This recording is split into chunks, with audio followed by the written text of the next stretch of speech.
Ma chambre a la forme d'une cage. Travailleuses, travailleurs, c'est à vous que je m'adresse particulièrement ce soir. Sud Radio. Parce que nous vivons plus longtemps, il nous faudra travailler plus longtemps. La vérité en face. C'est travailler plus pour gagner plus, pas pour gagner moins. Patrick Roger. Je ne veux pas travailler. Je ne veux pas déjeuner. La France doit travailler plus. Denis Oliven, bonjour. Bonjour. C'est le titre de votre livre. Et les Français être mieux payés, tout de même, qui arrive aussi en une, aux éditions Albin Michel. Alors, on y reviendra tout à l'heure, parce que ce matin, il y a des auditeurs qui ont entendu Olivier Babot qui disait que, grosso modo, on était un petit peu plus feignants, on était dans une génération du confort. Là, vous n'avez pas tout à fait la même vision que lui. On va en débattre. Mais tout de même, vous dites que les Français travaillent moins que les autres aujourd'hui. C'est-à-dire que qui travaillent moins que qui? Que nos voisins européens? Alors, on va revenir pour savoir ce que ça veut dire exactement les Français, parce que c'est pas vous et moi, c'est pas le boulanger du coin, c'est pas le paysan, c'est pas l'ouvrier. En durée individuelle du travail, les Français travaillent à peu près comme les autres, un peu moins. Mais c'est pas ça qui est décisif. C'est que nous sommes beaucoup moins nombreux à travailler. Il y a 6 Français sur 10 qui ne travaillent pas. Donc la Charrette France, c'est un véhicule qui est tiré par 4 Français qui bossent et sur laquelle sont assis 6 autres Français qui ne travaillent pas. Et c'est qui, ces 6 autres Français? C'est les jeunes en formation, parce que chez nous, il n'y a pas d'alternance. Ce sont les personnes... Même si ça s'est développé. Ça s'est développé, mais beaucoup, ces dernières années. En fait, la bonne comparaison pour nous, c'est l'Allemagne. Ouais. Donc, quand on se compare à l'Allemagne, on a moins d'alternance que les Allemands. Les gens qui restent à domicile, en particulier les femmes, mais pas seulement, font moins de petits jobs complémentaires que les Allemands. Et puis, on a une retraite plus précoce que les Allemands et on a moins de cumul emploi-retraite. Et tout ça fait quoi? Ça fait que l'équipe de foot allemande pour la production de richesse, elle a 11 joueurs et nous, on en a 8. Et c'est notre problème numéro 1. Oui, donc nous ne sommes pas suffisamment nombreux. Mais est-ce qu'il y a aussi un problème qui vient de la valeur travail? On n'accorde plus tout à fait la même valeur. Alors, il y a le Covid, mais il y a aussi depuis 15-20 ans, il y a eu les 35 heures, travailler moins, non? Franchement, je crois pas du tout. Globalement, non, c'est ce que vous dites dans votre livre. J'étais assez étonné là-dessus. Globalement, les pays occidentaux travaillent beaucoup moins. Il y a une tendance naturelle, les progrès techniques, et c'est très heureux. En 1900, 70% de notre vie éveillée était consacrée au travail. Maintenant, 70% de notre vie éveillée est consacrée au loisir ou à la formation. Donc on a fait un progrès énorme, mais c'est fantastique. C'est la société d'abondance. Simplement, dans cet univers où tout le monde travaille beaucoup moins que nos arrière-grands-parents, les Français travaillent moins que les autres. Ça n'est pas parce qu'ils sont plus flemmards que les autres, c'est pas culturel. C'est parce que nos lois, nos règlements, notre système fiscal, nos politiques publiques ne nous incitent pas à travailler. Quels sont alors les points de blocage justement là-dessus Le premier point de blocage, et avant que je ne dise ça, je voudrais juste préciser un point, c'est que quel est l'effet de ça? C'est qu'on a moins de richesse. L'essentiel des crises que la France traverse depuis 30 ans, les gilets jaunes, la crise des retraites, le blues des fonctionnaires, tout ça vient essentiellement du fait que nous ne produisons pas assez de richesse. Ça veut dire quoi? Ça veut dire qu'on distribue moins de pouvoir d'achat. Vous savez qu'en 1960, en 20 ans, vous doubliez votre niveau de vie par les gains de pouvoir d'achat. Aujourd'hui, il faut 90 ans. Et l'autre élément, donc ça c'est la crise du pouvoir d'achat, et l'autre élément, c'est les services publics qui sont mal financés. Les urgences embouteillées, les profs qui sont pas remplacés, pas assez de policiers dans la rue, on n'a pas assez de ressources publiques. Si on travaillait comme les Allemands, on aurait 100 milliards d'euros de plus de recettes publiques. Sauf que certains vous diront, chez les Allemands, attendez, il y a eu une prolifération des petits boulots et ça conduit en fait à énormément de problèmes aujourd'hui chez des personnes âgées qui ont du mal à joindre les deux bouts. Il y a eu cette théorie des petits boulots. Il y a des petits boulots, pourquoi? Il y a des petits boulots, mais en effet, par exemple, en Allemagne, chez nous, le temps partiel choisi, c'est 8% de la population. En Allemagne, c'est 20%, mais c'est choisi. Et si vous interrogez regardez les titulaires de temps partiel en Allemagne, 90% d'entre eux sont heureux. Pourquoi ? Parce qu'il y a une vingtaine d'années, l'Allemagne a rendu le temps partiel beaucoup plus attractif. Il est moins fiscalisé, il est moins chargé en impôts, il crée des revenus supérieurs, il est plus facile à vivre que chez nous. Ouais. Donc ils ont incité à ce travail, et c'est ça qui fait la différence. Ils travaillent plus, donc ils produisent plus de richesses, donc ils ont plus de pouvoir d'achat et plus de recettes publiques. Oui, alors Denis Oliven, les gens qui vous écoutent se disent, bon bah d'accord, on a compris, donc on ne travaille pas assez, on ne met pas suffisamment de moyens à droite à gauche, mais comment fait-on ? Parce qu'on dit qu'il y a le poids des prestations sociales qui est trop élevé, en fait, d'une façon générale en France. C'est le problème numéro un, c'est que aujourd'hui, si votre employeur... Patrick, vous augmente de 100 €. Ah oui, il y en a 43 simplement qui vont venir dans votre poche. La majorité de l'argent que votre employeur va mettre sur votre salaire va partir en cotisation et en impôts. Ouais. En France, on a privilégié les revenus du travail comme source de l'imposition. Et donc, pourquoi voulez-vous travailler plus si, en travaillant plus, vous financez d'autres que vous-même. Ouais. On a un énorme problème. Tant qu'on ne résoudra pas ça, on ne changera pas la donne. Et c'est le problème principal pour moi. On a eu avant-hier ou hier, je ne sais plus, la 15e déclaration de politique générale du Premier ministre depuis 30 ans. Aucune de ces déclarations de politique générale n'a mis cette question au centre. C'est le nœud des problèmes français et on ne veut pas le traiter. Et ça ne veut pas dire nécessairement qu'il faut qu'on réduise nos dépenses. Il faut qu'on déplace. Il faudra faire des choix quand même, Denis Oliven. Vous, l'homme de gauche, justement, vous êtes plutôt pour le maintien de certaines prestations aussi, pour qu'il y ait une je dis pas sauvetage en fait de populations entre guillemets qui ont du mal peut-être à mettre le pied à l'étrier au monde du travail. Quoi. Je dis pas qu'il n'y a pas des économies à faire. Vous êtes toujours de gauche ? Oui, toujours. Bon. Il n'y a pas des économies à faire, mais déjà si on déplaçait l'assiette des impôts, je vous donne un seul exemple. Ce qu'on appelle le foncier bâti. Les terrains sur lesquels il y a des immeubles. La valeur de ce foncier bâti, c'est 9 000 milliards d'euros. Si vous prenez 1%, une taxe d'1% sur ce foncier bâti, vous rapportez 90 milliards d'euros. 1%, c'est pas énorme, 90 milliards d'euros. Imaginez que vous soulagiez l'imposition ou les cotisations sociales des revenus vers le foncier bâti, vous déplaceriez 90 milliards d'euros. Ça veut dire un changement très important pour la rémunération des salariés. Ouais. C'est une économie très importante pour chacun de nous sur nos charges ou nos impôts sur nos revenus. Ouais. Alors ça, c'est les aspects techniques. Et il y a aussi la mentalité. Et est-ce que nos mentalités aujourd'hui en France ont évolué au fil des années et que l'on a quand même moins envie de travailler je l'évoquais en fait en introduction tout à l'heure. Franchement, je ne crois pas. Parce que pourquoi voulez-vous, c'est comme le nuage de Tchernobyl qui s'arrêterait sur la frontière française. Pourquoi voudriez-vous que nous ayons moins envie de travailler que les Allemands, les Suédois ou d'autres ? Non, c'est simplement qu'on est moins rémunérés.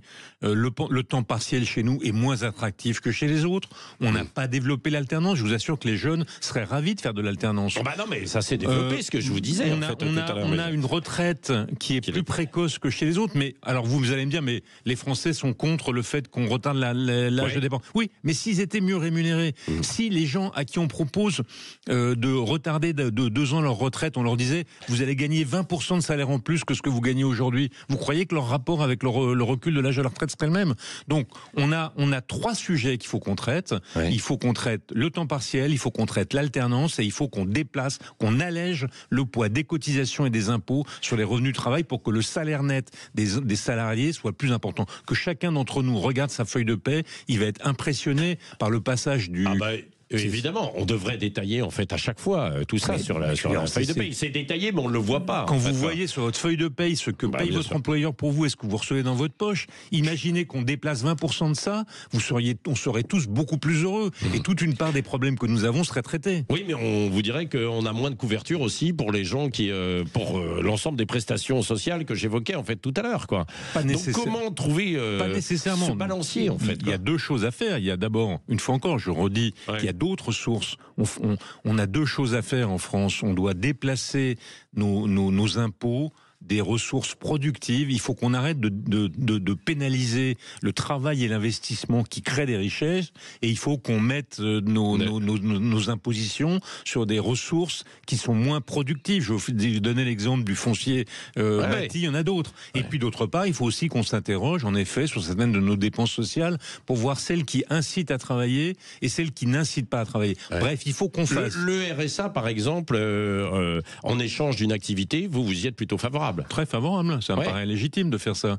On a une charge sociale importante sur le RSA, que la contrepartie de cette charge sociale soit un travail pour la collectivité me paraît légitime. Mais qui pourrait mettre des leviers effectivement en place, parce que on voit les ministres qui succèdent, il y a une grande administration en fait autour qui finalement mouline un peu, si je puis dire, mais on ne voit rien changer. C'est ça qui me paraît incroyable quand je regarde ça de ma place à moi. Une fois encore, on nous propose, on a des programmes d'action politique complexes, on se bat comme des chiffonniers pour essayer de déplacer un pouillème, et on a un sujet majeur, un éléphant au milieu de la pièce, qui est cette question du travail. Je me souviens de Tony Blair, qui était le Premier ministre anglais, et qui avait dit on a 3 priorités dans ce gouvernement. Première priorité, l'éducation. Deuxième priorité, l'éducation. Troisième priorité, l'éducation.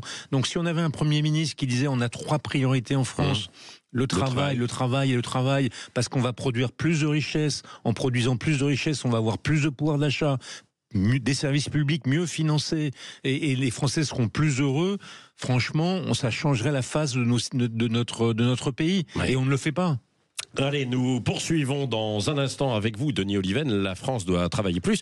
Je vais vous poser la question cash. Est-ce que les nouvelles générations sont plus feignantes? Et est-ce que l'intelligence artificielle, vous l'évoquez, toutes les nouvelles technologies vont changer les choses? Il y a un véritable débat. Certains disent qu'on ne pourra plus employer tout le monde. Que faudra-t-il faire? Est-ce qu'il faudra un revenu ou pas? Ou est-ce qu'au contraire, il faut s'y mettre? On voit ça dans un instant. Et au 0826 300 300, vous pouvez poser vos questions. Et bien sûr, la vérité en face. On se dit les choses. Ça fait plaisir ou pas, évidemment, vous le savez. 9h-10h, Sud Radio, la vérité en face. Patrick Roger. Travailler, c'est trop dur. Et voler, c'est pas beau. Denis Oliven, est-ce que travailler c'est trop dur? Votre livre, La France doit travailler plus et les Français être mieux payés, aux éditions Albin Michel, parce que il y a cette question, effectivement, dans notre société aussi, c'est dur le boulot, et on a peut-être moins envie de faire d'efforts. C'est ce que défendait Olivier Babot. Vous avez été, je crois, en débat dans le Figaro Magazine face à lui, où lui dit on est tombé dans la flemme, notre société. Dans une société de confort, ça quand même, non? Vous ne croyez pas? Je ne crois pas, et d'ailleurs chaque fois qu'on en a fait l'expérience pratique, par exemple lorsque Nicolas Sarkozy avait augmenté les heures supplémentaires, on avait vu que ça avait un effet immédiat.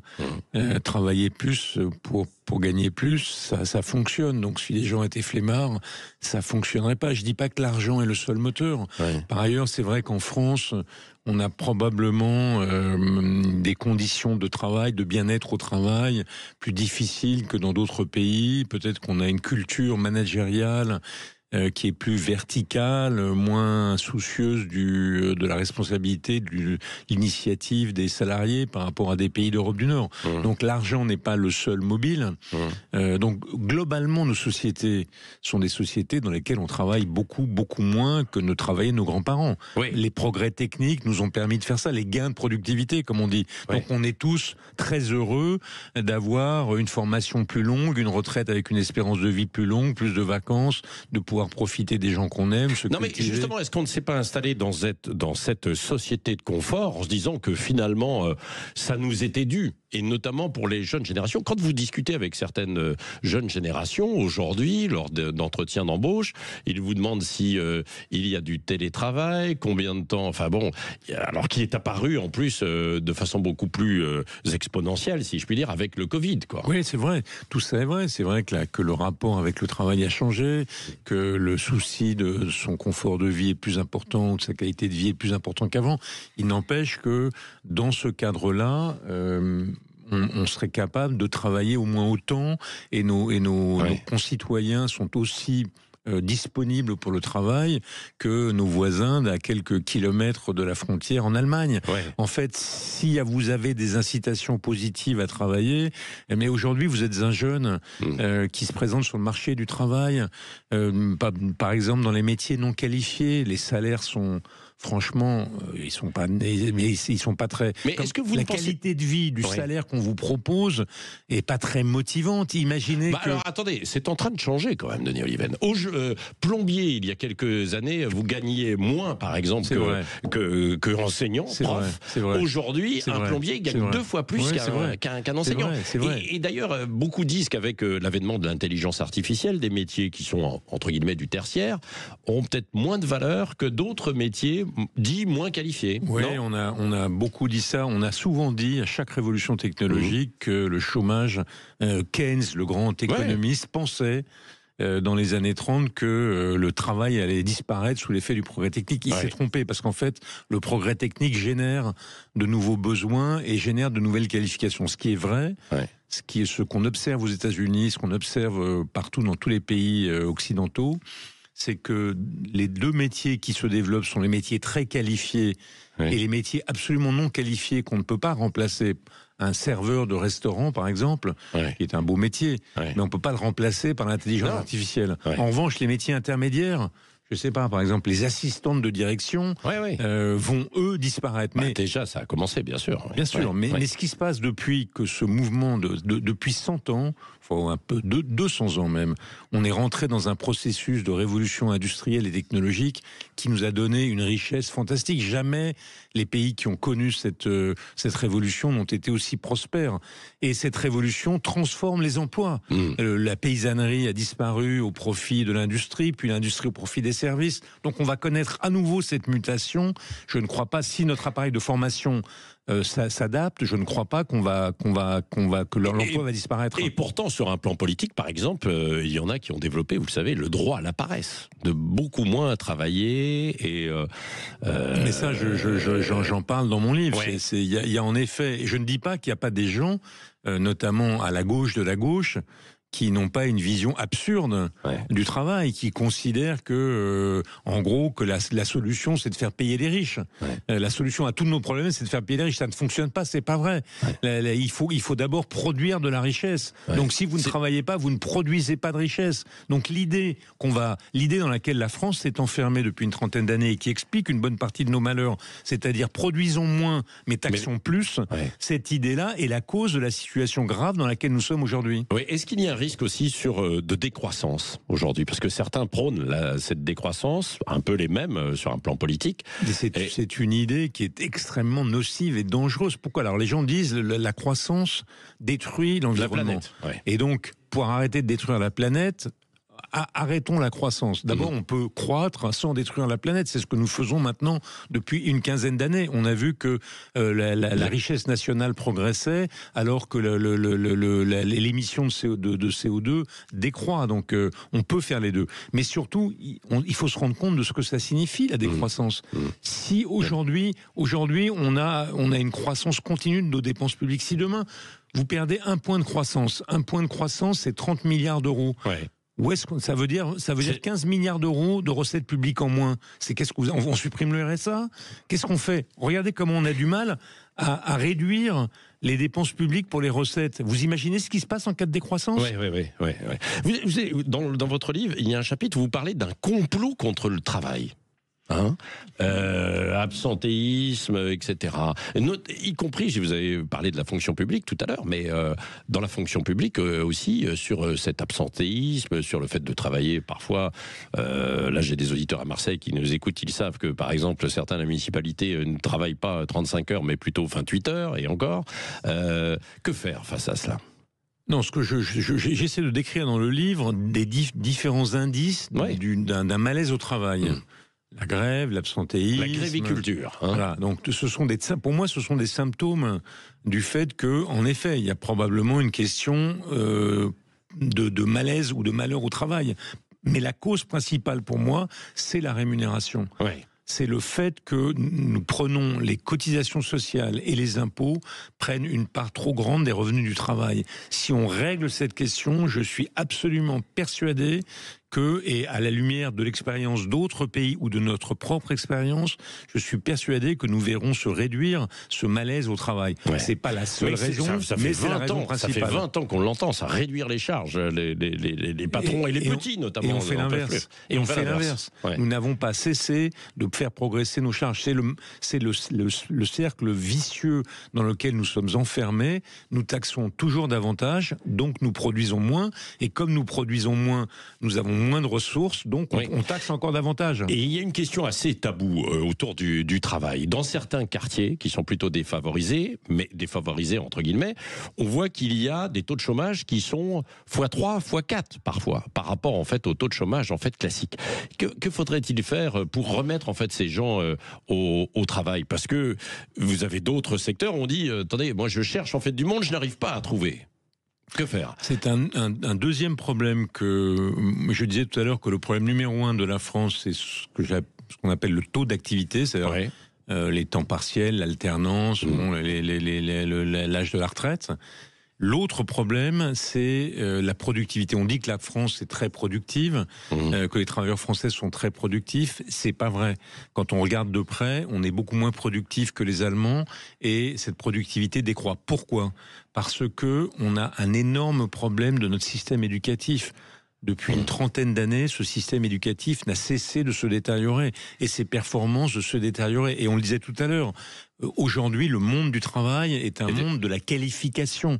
Donc, une partie des jeunes dont vous parlez sont des jeunes qui sont en situation d'échec scolaire. Oui, mais ils pourraient très bien trouver du travail dans d'autres secteurs. Oui, mais c'est pas tel. Ces secteurs-là sont pas ceux qui sont les plus producteurs. Alors, c'est ce qu'on disait tout à l'heure. Si d'un côté, les secteurs faiblement qualifiés sont mal rémunérés parce que le poids des charges est trop important et que de l'autre côté, nous ne formons pas assez de travailleurs qualifiés, vous voyez bien qu'on est pris dans un étau. Donc c'est ces deux choses qu'il faut qu'on fasse. Il faut qu'on réduise les charges et les impôts sur le travail et de l'autre côté, il faut qu'on redresse notre système éducatif. Ce sont nos deux priorités absolues pour que nous sortions de la situation de détresse et de colère dans laquelle nous nous enfonçons. Voilà, merci Denis Oliven. Et puis on aurait pu y revenir, on y reviendra d'ailleurs, on l'a beaucoup abordé, notamment la semaine dernière sur l'intelligence artificielle qui est en train de bousculer les choses, quoi. Alors après, il faut être capable d'adapter, de s'adapter, d'adopter aussi les nouvelles techniques, bien sûr, de production et probablement qu'il y aura